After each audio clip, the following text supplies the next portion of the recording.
편한 길로 들어서다 절망의 나락으로. 꿈에 보니 얼마 가지 않아 강과 나란히 붙어있던 길이 갈라져 점점 간격이 벌어졌다.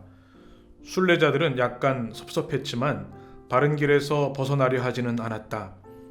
강에서 멀어질수록 길은 더 험해졌다. 험한 길을 계속 걷다 보니 발바닥이 온통 부르트고 말았다. 순례자들은 길 때문에 마음이 상했다. 조금이라도 평평한 길이 나왔으면 좋겠다는 마음이 간절했다. 조금 더 걸어가자 앞쪽 길 왼편에 널따란 풀밭이 나타났다. 풀밭 이름은 곁길 초원이었고 초원을 둘러싼 울타리를 넘어 안으로 들어갈 수 있는 계단이 있었다. 크리스찬이 소망에게 말했다.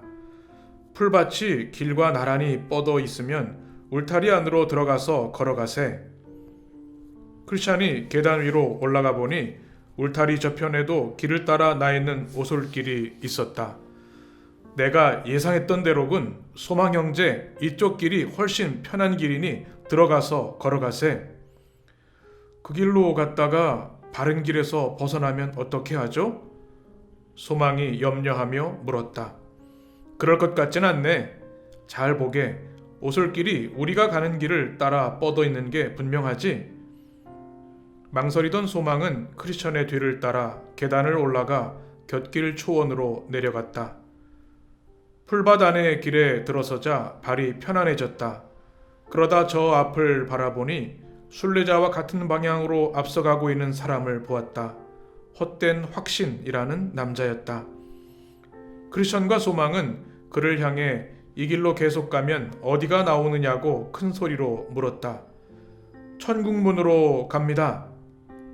앞선 사람이 소리쳤다. 크리스천이 소망을 보며 말했다. 내가 그럴 거라고 했지 않은가? 우리가 올바른 길을 가고 있다는 걸 이제 믿겠는가? 두 순례자는 계속 헛된 확신의 뒤를 따라 걸었다.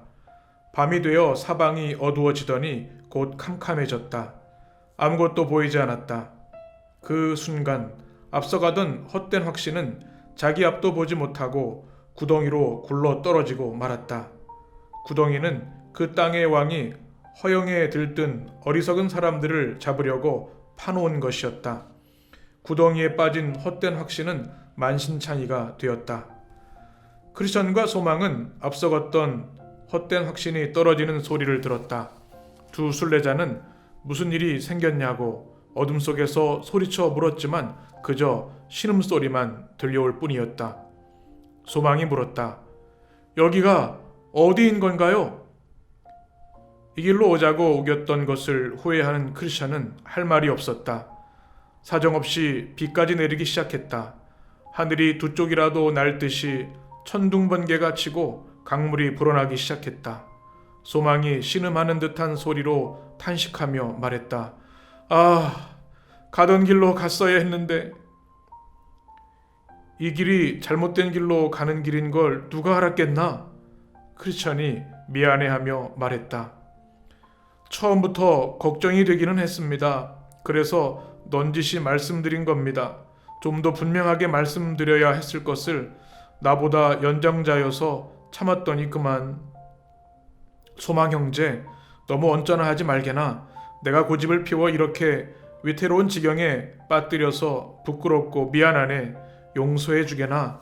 나쁜 뜻으로 그런 건 절대 아닐세. 마음 쓰지 않으셔도 됩니다. 용서라니요. 나중에 다 우리에게 도움이 될 겁니다. 소망이 위로의 말을 했다. 너그러운 형제와 동행할 수 있어 얼마나 기쁜지 모르겠네. 이렇게 서 있을 때가 아니네. 어서 바른 길로 돌아가세. 이번엔 제가 앞장서겠습니다. 소망이 말했다. 아닐세. 괜찮다면 내가 앞장서게 해주게. 나 때문에 곁길로 빠졌으니 위험을 당해도 내가 먼저 당해야겠네. 크리스천이 말했다. 소망이 물러서지 않았다. 아닙니다. 형님이 앞서면 안 됩니다. 마음이 산란해서 또다시 곁길로 인도할 수도 있습니다. 바로 그때 어디선가 격려하는 음성이 들려왔다. 큰 길, 곧 내가 전에 가던 길을 마음에 두고 돌아오라. 하지만 이미 물이 크게 불어나서 왔던 길로 되돌아가기에는 너무 위험했다. 바른 길로 가다가 곁길로 빠지기는 쉽지만 곁길로 나갔다가 바른 길로 돌아오기는 너무 어렵다는 생각이 들었다. 그러나 두 순례자는 위험을 무릅쓰고 과감하게 되돌아갔다. 사방이 캄캄한 데다 물이 불어서 물에 빠져 죽을 고비를 수차례 넘겨야 했다. 하지만 어떻게 해도 그날 밤 안에 울타리 계단 안까지 돌아가는 것은 불가능했다. 결국 적당한 피난처를 찾은 두 순례자는 날이 밝을 때까지 기다리기로 했다.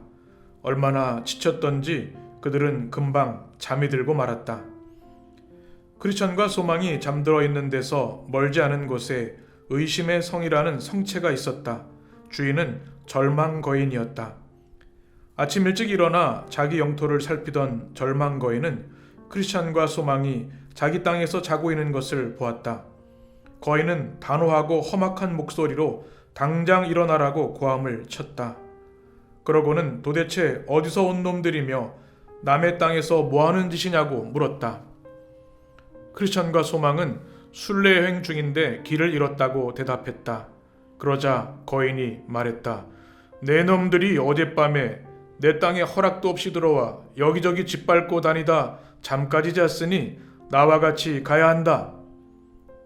거인이 훨씬 힘이 셌으므로 크리스천과 소망은 아무 소리도 하지 못하고 꼼짝없이 끌려갔다.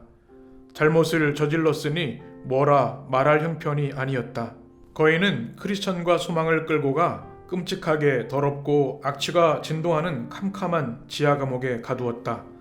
빵 한 조각은커녕 물 한 모금도 먹지 못하고 빛도 한 줄기 없고 물어볼 사람 하나 없는 깜빵에서 수요일 아침부터 토요일 밤까지 꼬박 갇혀 있었다. 친구도 아는 사람도 없었다. 소망의 충고를 흘려버린 자신의 경솔함 때문에 이런 곤란에 처했다는 생각에 크리스천의 슬픔은 더욱 컸다. 절망 거인에게는 내숭이라는 아내가 있었다. 거인은 잠자리에 누워 옆에 있는 아내에게 자기 땅에 무단 침입한 죄인들을 잡아다가 감옥에 가뒀다면서 어떻게 처리하면 좋겠느냐고 물었다. 내숭은 죄수들의 신분과 고향, 행선지 따위를 물었고 절망 거인은 그들이 새 예루살렘 성으로 가는 순례자들이라고 알려주었다. 그러자 그녀는 아침에 날이 밝자마자 두 사람을 끌어내 무자비하게 두들겨 패라고 부추겼다. 아침이 되자 거인은 뭉툭한 능금나무 몽둥이를 들고 지하 감옥으로 내려갔다. 그러고는 다짜고짜 욕을 퍼붓더니 아무런 대꾸 없이 가만히 있는 두 순례자에게 달려들어 개패듯 때리기 시작했다. 얼마나 혹독하게 매질을 했던지 둘은 꼼짝달싹 못하고 바닥에 죽은 듯이 쓰러져 있었다. 흠신 때리고 난 거인은 흡족한 표정을 지으며 감방을 나갔다. 남겨진 두 순례자는 비참한 처지를 서로 위로하고 막막한 형편을 한탄하며 비통한 탄식으로 하루를 보냈다. 다음 날 밤 거인에게서 순례자들이 아직 살아있다는 소리를 들은 아내는 두 사람이 스스로 목숨을 끊게 하라고 남편을 부추겼다. 아침이 되자 거인은 예전처럼 험악한 표정으로 순례자들을 찾아갔다. 전날 얻어맞아 생긴 상처로 고통스러워하는 순례자들을 보고는 여기서는 절대로 빠져나갈 수 없으니 칼이나 밧줄이나 독약으로 스스로 목숨을 끊는 것이 유일한 길이라고 했다. 살아있을수록 고통만 더해가는데 굳이 살 이유가 무엇인가? 라며 거듭 으름장을 놓았다. 크리스천과 소망은 풀어달라고 간곡하게 부탁했다. 하지만 거인은 눈 하나 꿈쩍하지 않았다. 오히려 거인은 자기 손으로 끝내버리려는 듯 험악한 표정으로 달려들었다. 그러나 두 순례자를 죽이려고 주먹을 드는 순간 발작이 일어나더니 손이 힘없이 떨어졌다. 화창한 날이면 거인은 종종 발작이 일어나곤 했다. 당황한 거인은 어떻게 할지 잘 생각해보라는 말을 남기고 감방을 나갔다. 두 순례자는 거인의 조언대로 하는 게 최선일지 다른 방법은 없을지 의논하기 시작했다.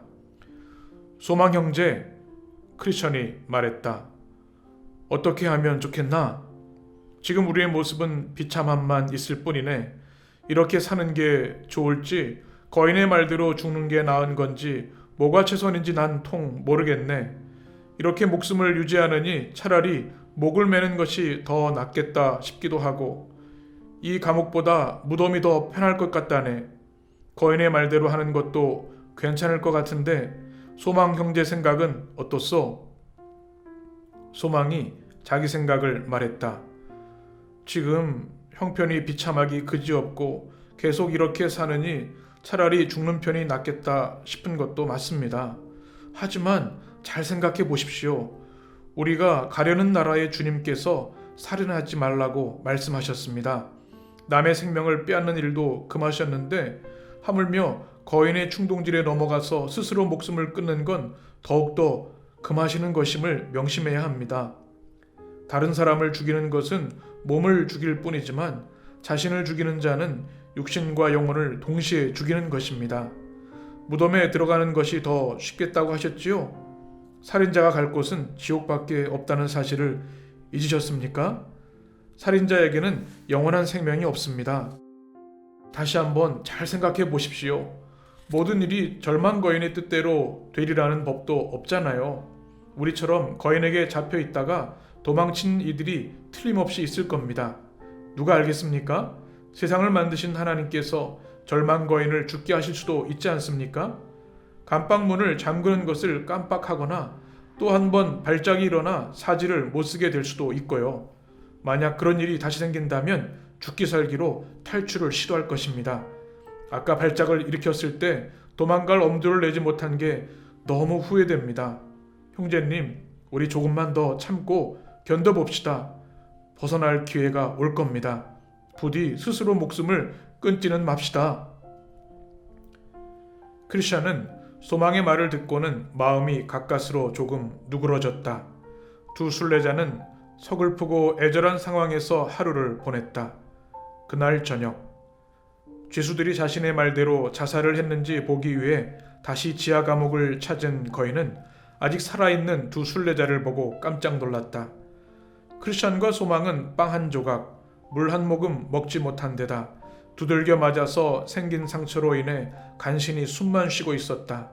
거인은 크리스찬과 소망이 아직 살아있다는 사실에 격분했다.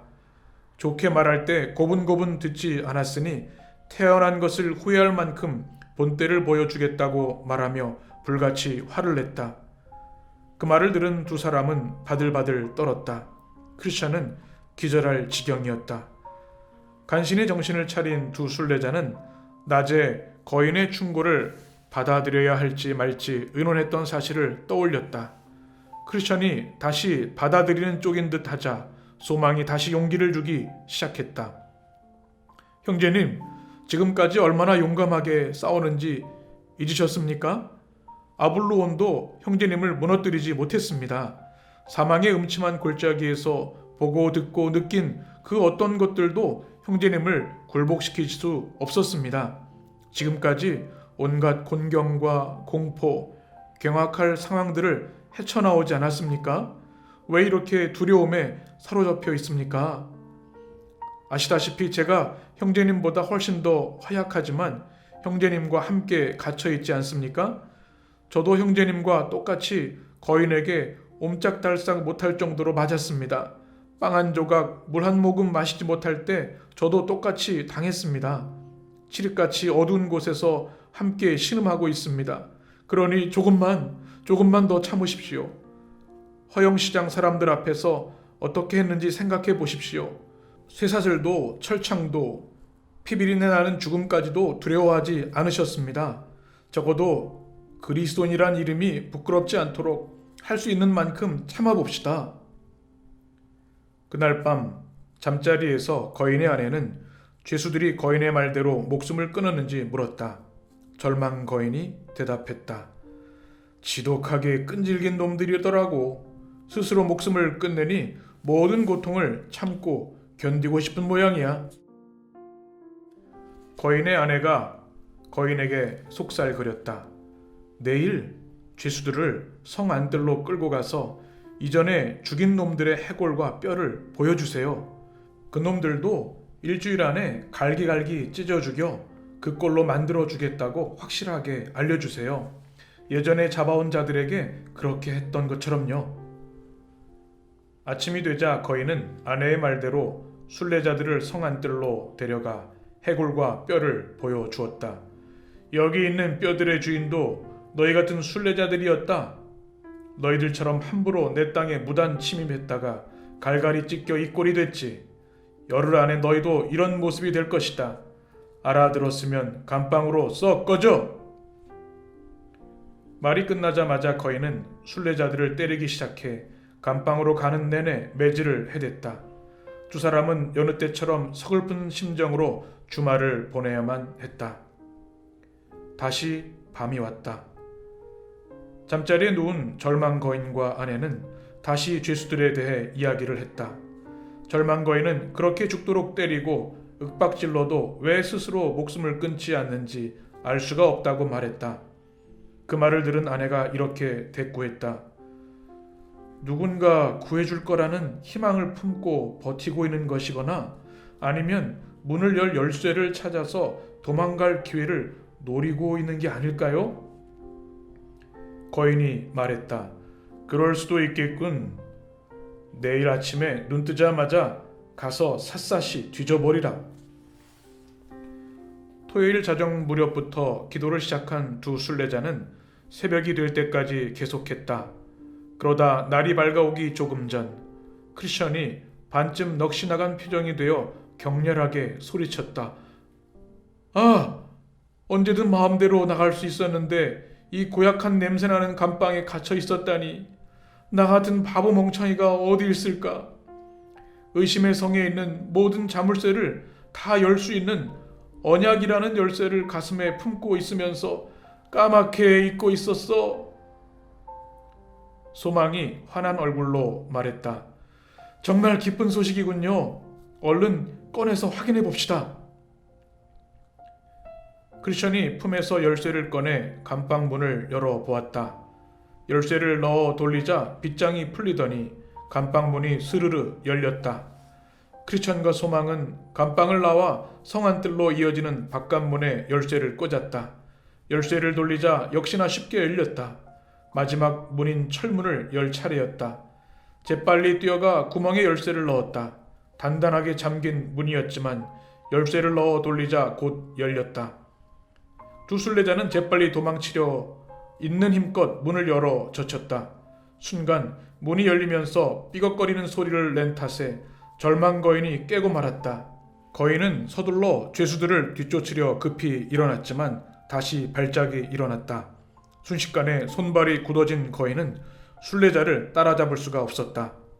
죽을 힘을 다해 도망친 두 순례자는 마침내 왕의 대로에 들어섰다. 그곳은 절망 거인의 영지에서 벗어난 곳이기 때문에 안심할 수 있었다. 울타리 계단을 넘어 큰 길로 올라선 크리스천과 소망은 뒤에 오는 순례자들이 절망 거인에게 잡히지 않도록 표지를 남기는 것이 좋겠다고 생각했다. 그들은 기둥을 하나 세우고 다음과 같은 글을 새겨 두었다. 계단 아래쪽 길은 절망 거인이 살고 있는 의심의 성으로 가는 샛길입니다. 절망 거인은 천국의 왕을 멸시하고 천국을 향해 가는 거룩한 순례자들을 멸망시키는 자이므로 특별한 주의가 필요합니다. 덕분에 훗날 그 자리를 지나는 순례자들은 위험을 피할 수 있었다. 일을 마친 두 사람은 이렇게 노래했다. 가던 길을 벗어나고서야 알았다네. 금지구역에 발을 들여놓으면 어떤 일을 당하는지를. 뒤를 따라오는 자들이여 조심하라. 우리처럼 함부로 들어갔다 거인의 포로가 되지 않도록. 그의 성은 의심, 놈의 이름은 절망이라네.